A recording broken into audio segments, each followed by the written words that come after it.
another episode of Coatings Decoded. I'm Jack Walker, and joining me this week is Katie Duda. She is the Director of Industrial Products here at Tnemec. Katie, welcome to the show. Thank you, Jack. Glad to be here. Well, recently you had a series of webinars and other things about surface tolerant coatings. I learned a few things during that webinar, and I wanted to have you on the podcast so you can share your knowledge with our listeners. So let's get into it.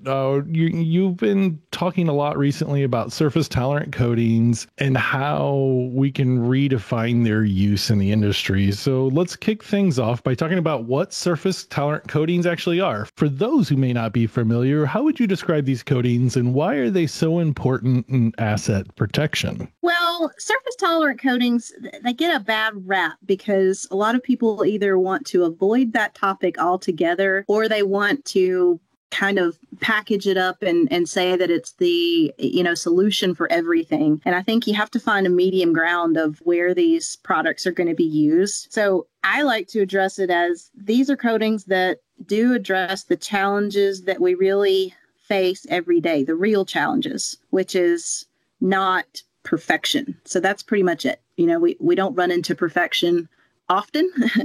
And what do we do when we don't see perfection? Are you trying to tell me right now that you don't see perfect lab prepared panels out in the field as your substrate? No, not usually. I mean, do you?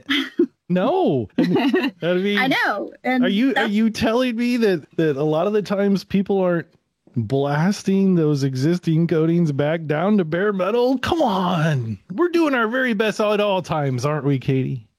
Well, we hope so. But, the reality is that even when you try your best, sometimes there's some areas that are not addressed the way that they should be, or there's challenges that we're just not realizing. And so I think it's a good time to bring up that topic instead of just shying away from it. Like, what can we do to make things better when we don't absolutely get the surface preparation that we want? I think these solutions help us better address situations where we can't get the surface preparation that we really want, and we can be more successful at the outcome when we make better decisions. Right. So, we're not always seeing the most perfect ideal things, of course, sarcasm there. And I think surface preparation is always the most critical part of any coating system installation. So when we're talking about those less than ideal surface situations where we're not getting the ideal perfect lab condition surface prep, what is it about these coatings that are different that make them able to perform in these less than ideal situations? Good question, because there's a lot of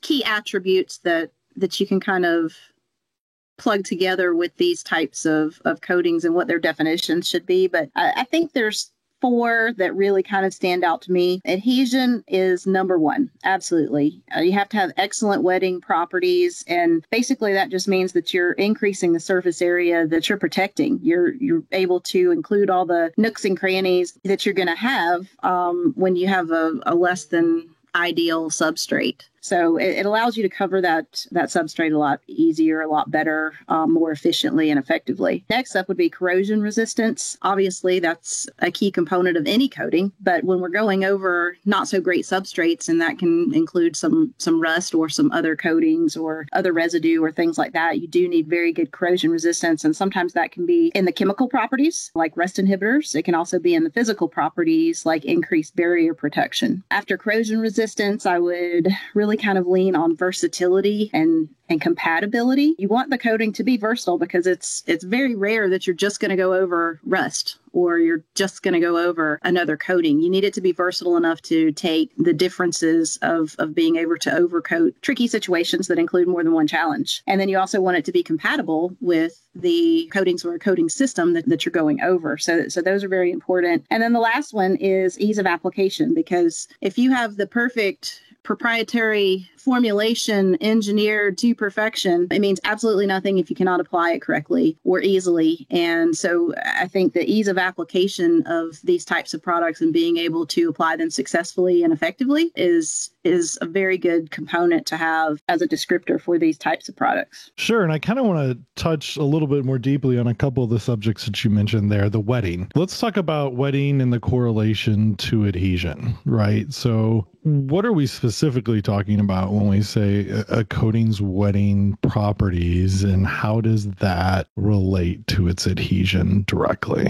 Okay, so wetting is, you can get super technical on it and talk about surface energy and surface tension. But if you're just talking about, a drop of water on a surface, if you think about that drop just kind of bubbling up, if it's a really tight bubble, then you're going to have areas underneath that bubble that are not touching the surface.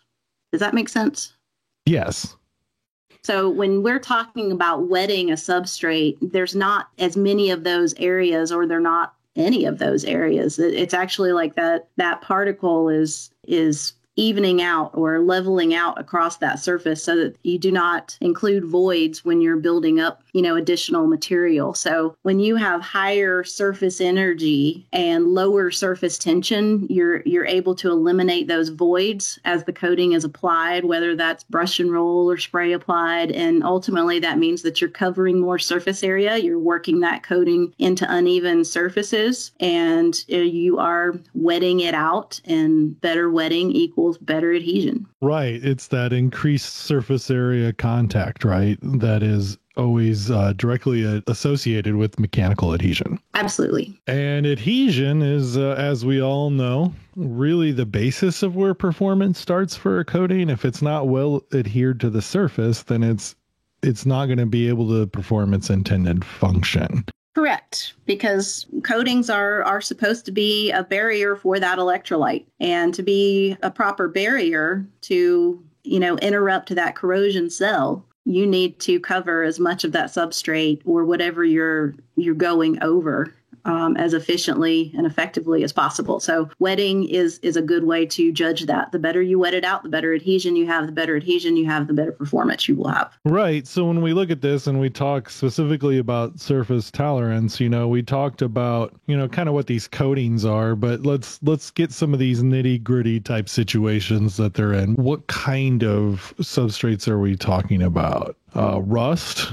Are we going over contamination or other surface defects? Like, let's more clearly define what they can and can't do with the marginally prepared surface. Well, another good question. And you're going to run into challenges all over the place, and sometimes more challenges than others, but surface tolerance will cover, and I don't mean that literally, I mean include the challenges like rust. It will include challenges like existing coatings. It will include challenges like residue that you don't necessarily want to be there, whether that's dirt, dust, grease, otherwise. And it also includes, service conditions that you might not be able to control, like condensing pipe, maybe, or wet or damp surface, or maybe a warm or hot surface because you're not able to take something out of service. There's lots of challenges that would fall under surface tolerance or surface tolerant challenges. And I think this group of coatings or solutions kind of address those different challenges. It's not to say that we can coat over loose rust, or I've kind of joked about this in the past, bird poop and feathers, which are all things that we kind of run into every once in a while. So it's not to say that you aren't going to see those things, but these are not solutions that, you're going to be able to use over everything, but they're solutions that allow us to better address the challenges that sometimes we would shy away from. Well, I think you're just being realistic, right? Every standard on the face of the planet requires the removal of debris and dust and contaminants, but the real world is the contractors do their very best, and sometimes 100% removal of that stuff isn't always real world. And so I used to joke as a painter, if it's not moving, paint it, and if it's moving, paint it twice. and, bugs and things like that kind of got in your way, and it's the reality of the world we live in. Now, are we saying that we, Tnemec, sign off on you painting bugs, birds, and poop and feathers into your coating system? No. Likely would point to that as a improper surface prep. But the reality of the situation is the surface tolerant coatings handle the less than ideal better than the ideal. And Exactly. and a lot of the times, you talked about ease of application. A lot of the times when we're looking at these surface tolerant coatings, it's in a situation where we are trying to extend service life. We're in a maintenance and repair situation. So when we have that maintenance and repair situation, what kind of industries and projects are you seeing turn to these surface tolerant coatings in these MRO kind of situations? I would say every single last one of them. And I can use a lot of different examples here. I had a contractor come to my house this past week because I needed a deck repair.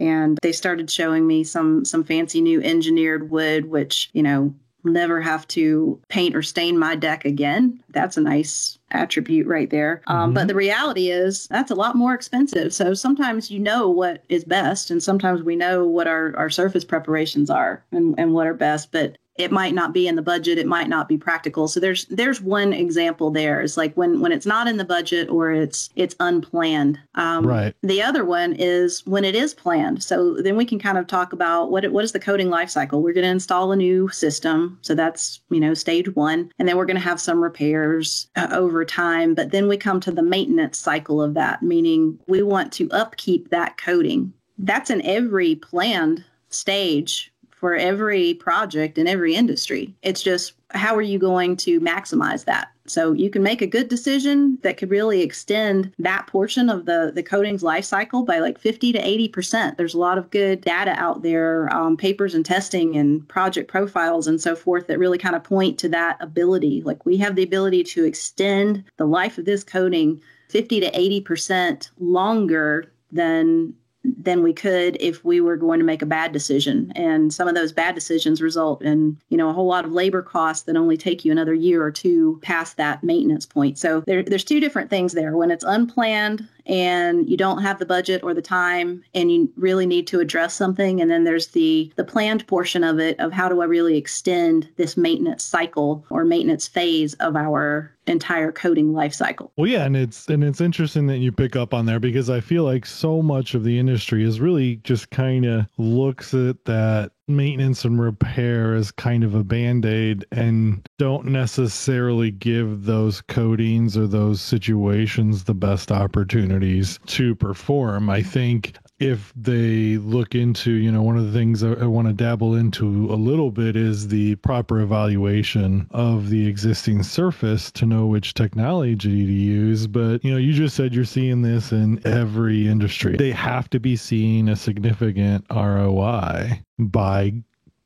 going down the road of these surface tolerant coatings. Absolutely. I mean, your alternative is to do nothing at all, which is going to compromise the asset. And then you're talking about replacement of an asset. So that's huge. Or you could make a good or bad decision. And when you're making good decisions, it's one of those things that you can run the math on it pretty easily. If I get 12 to 15 more years because I make a good decision versus 1 to 2 more years because I make a bad decision, there's real dollars involved with that. So that is return on investment, and not really hard to do some quick calculations and understand what types of savings are involved with that over time. And then that really does kind of prompt you to get more in that planning phase of, not waiting to the last minute and we've just got to do this because we have no other choice, but let's plan for this and let's maximize what we're going to do so that we really extend those life cycles, and that really opens up budgets for other projects and make sure that you're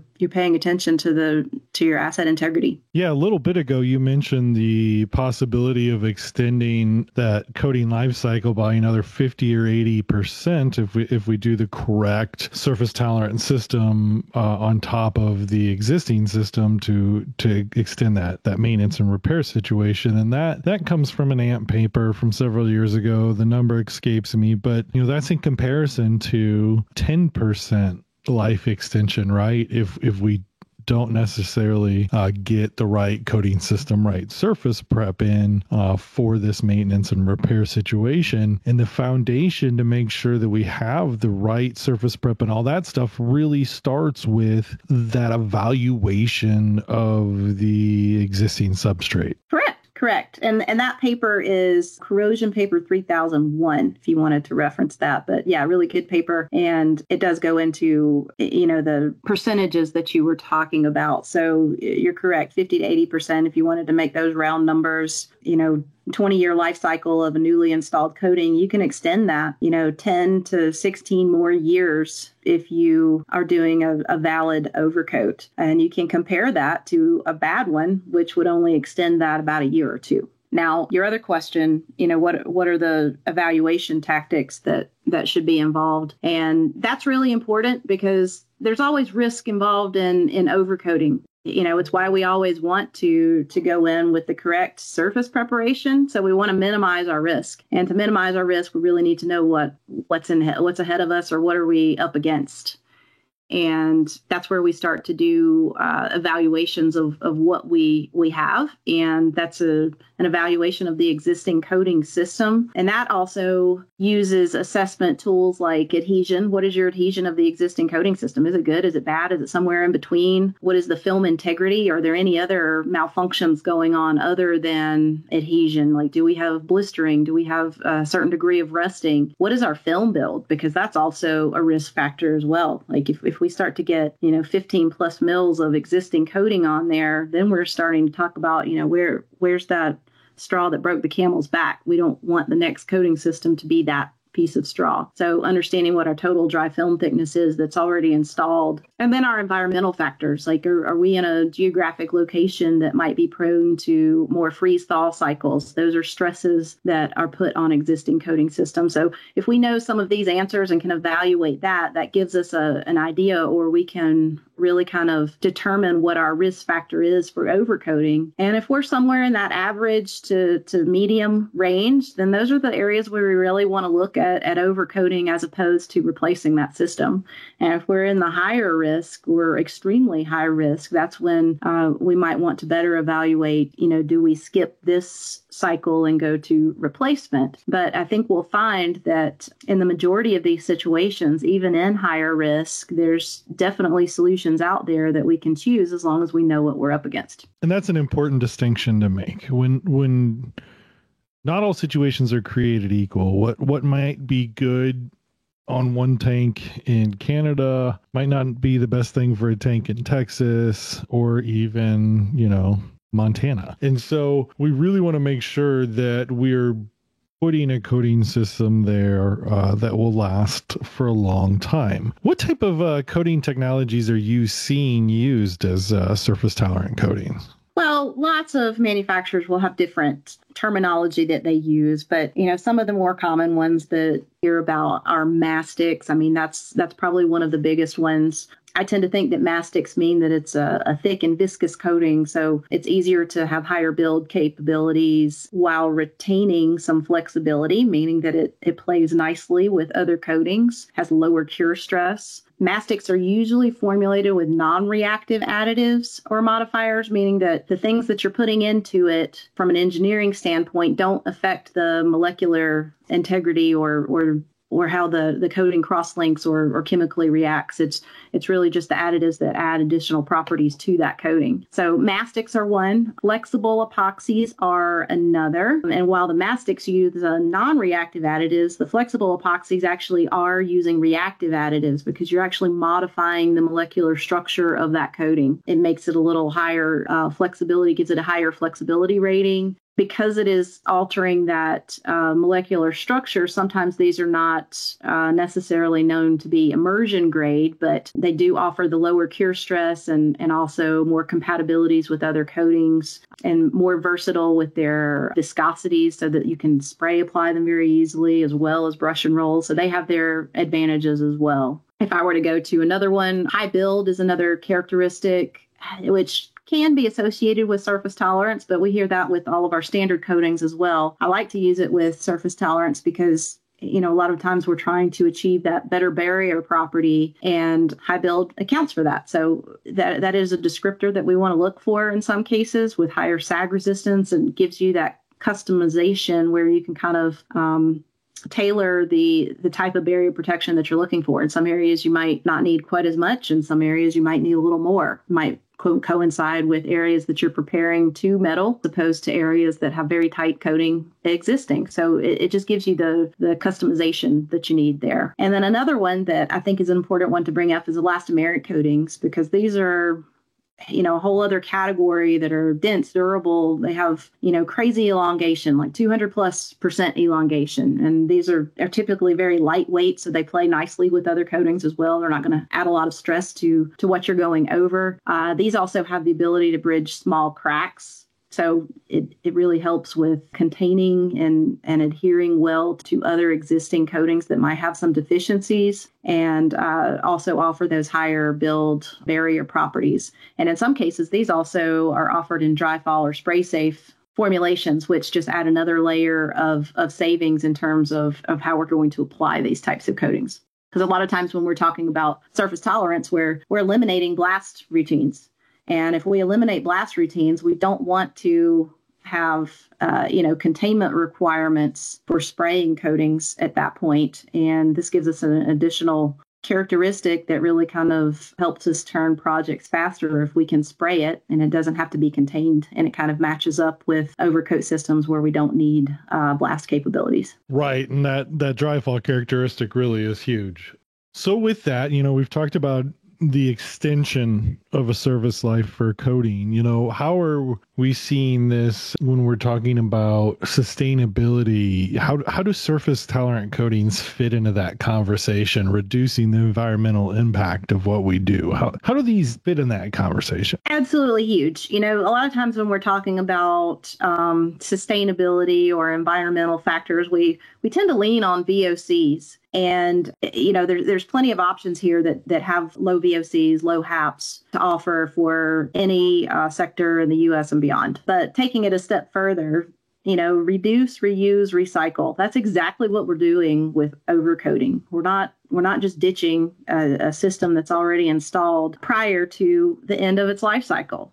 So we are reusing it, we are recycling it, and we are extending the use of it, which is very sustainable. So the more we can do that across the board, that's huge environmental impact right there. Just being able to extend the use of what's currently in place, as opposed to just disregarding it and having, the waste that we have to clean up when we're talking about refurbishing or replacing a system altogether. And I'm not saying that that's not what needs to be done in some cases, but it's something that we should certainly look at, because it does have a pretty big environmental impact. Right. I mean, just the production of steel alone has a massive environmental impact. And if you can extend an asset for a number of years, you're reducing the impact on the environment just by not having to reproduce the asset, let alone coatings, VOCs in the world, things like that. So there's a lot of advantages to extending asset life cycles. Surely. Obviously, with all of this, compatibility of other coatings is huge. But for the most part, you're not going to use a technology that's not incompatible with other coatings as a surface tolerant coating.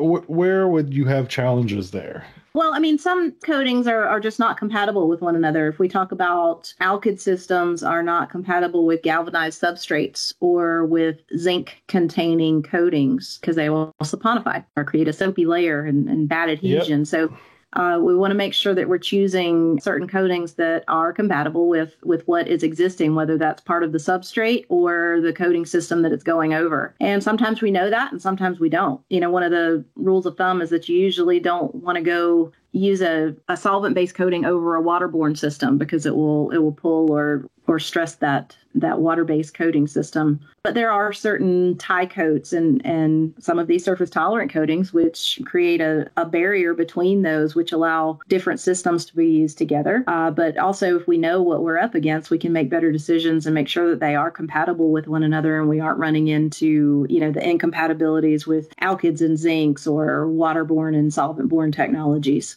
so that you are making those good decisions. Again, that initial evaluation of the existing substrate is huge. Should not be taken for granted, for sure. Yeah, it's necessary, people. Do it. Otherwise, you can find out the hard way. And, you don't run into these as many anymore. But one of the hard ways that I came across very early in my tech service career is that somebody went to go paint a dam gate, I believe it was, and they had an epoxy, and it was an overcoat situation, but they were abrading the surface. So they weren't really, this is a decent enough surface tolerant coating, so they weren't really worried about the evaluation much beyond that. Well, as they begin to apply that epoxy on it, what happened was the solvent in the epoxy reactivated the vinyl coating that was on the surface. And so once that epoxy hardened, it came off in sheets. I was about to say a wrinkled mess, right? Yeah. So again, these evaluations of the existing surface are something that I cannot stress enough. If you want to learn more about this topic, there are several ways to do that. You could reach out in the Contact Us section of www.tnemic.com. Katie, thank you very much for coming by and educating us on surface tolerant coatings. Thank you, Jack. Awesome. And for Katie, I'm Jack, and we'll see you guys next time on Coatings Decoded.